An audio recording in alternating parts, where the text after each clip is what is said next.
দক্ষিণ হাজাই হাইস্কুলৰ যুৱ ও ইকো ক্লাবৰ দ্বাৰা আয়োজিত যোগাভ্যাস কাৰ্যসূচী পালনৰ প্ৰতিবেদন।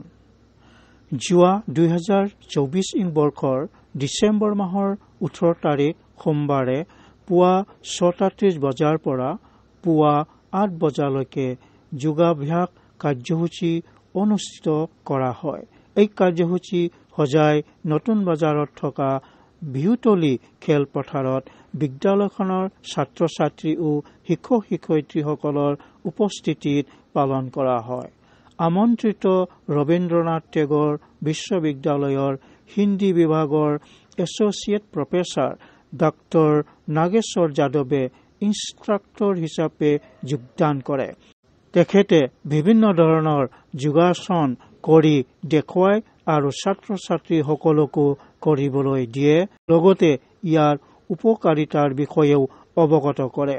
এই কাৰ্যসূচী সফল কৰি তোলাত বিদ্যালয়খনৰ সহশিক্ষক শ্ৰী ৰাজেশ চৌহান, শ্ৰী উপেন্দ্ৰ সিংহ, শ্ৰী জিতেন্দ্ৰ যাদৱ, শ্ৰী মাৰাডোনা প্ৰধানী আৰু শ্ৰী অংকুৰ জ্যোতি ডেকা আদিয়ে পূৰ্ণ সহযোগ আগবঢ়ায়।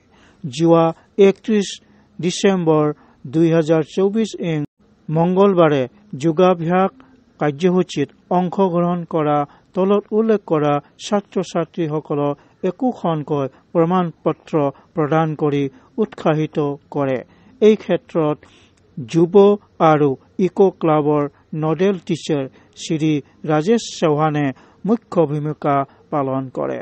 প্ৰমাণ পত্ৰ লাভ কৰা ছাত্ৰ ছাত্ৰীসকলৰ নাম হ'ল পিয়ুষী দাস, বিশু দাস, অঞ্জলি কুমাৰী, বৰ্ষা কুমাৰী সিং, নিশান সিংহ, প্ৰেমলতা দেৱী, ৰিয়া কুণ্ডু, হিমাংশু বৰুৱা, বিশু, শিৱা বিশ্বাস, স্বৰূপ নাথ, কাশ্যপ নাথ বৰদলৈ, জ্যোতিকা দাস, মানৱ হাজৰিকা, পূৰ্ণিমা ৰয়, অমিত ভূমিজ, বন্দনা দেৱী, সুৰজ দাস, ৰেহান আনচাৰী, সন্দীপ চেত্ৰী, ববিতা সাহা, আৰচী গুপ্তা, দিয়া দাস, ৰাহুল চৌহান, আয়ুষ কুমাৰ প্ৰসাদ, পিয়সী ঘোষ, উৎপল পেগু, লক্ষী দাস, ৰীমা পানিকা, অভি দাস, আয়ুষী ৰাণী দেৱ, ৰিয়া সূত্ৰধৰ, আকাশ দাস, বিনতা দেৱী, লক্ষী দেৱনাথ, ৰাণী গুপ্তা, আশা দেৱী, ঋতিকা চৌহান, মুকুল দাস, সুৰজ দাস, অভিজ্ঞান পাল।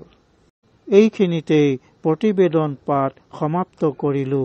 প্ৰতিবেদনৰ লেখক ও পাঠক এন কমল সিংহ, সহশিক্ষক, দক্ষিণ হোজাই হাইস্কুল।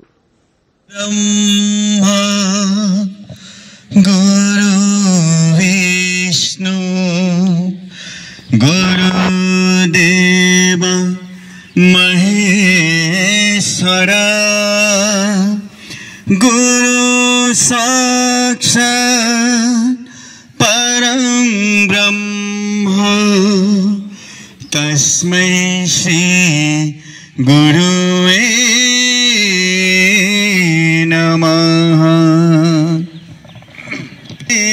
और उस विषय पर हम आज बातचीत करेंगे और साथ ही साथ योगाभ्यास क्यों जरूरी है, भारत में योग की जो परंपरा है वो कब से शुरू हुई, कैसे कैसे आज यहाँ तक पहुँची है और हमें योगा क्यों करना चाहिए, इस पर हम थोड़ा सा बातचीत करेंगे।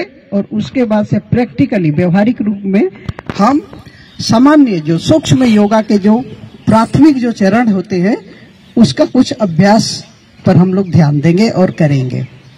तो जैसा कि आप लोगों को मान्यासियों का यह कार्यक्रम है, नहीं, योग जो है प्रत्येक मनुष्य के जीवन को सुचारू बनाने के लिए एक सिस्टम है। हम अपने जीवन को कैसे सिस्टमेटिकली चला सकते हैं, अर्थात हमें कब सुबह जगना है, जगने के बाद हमें क्या करना है।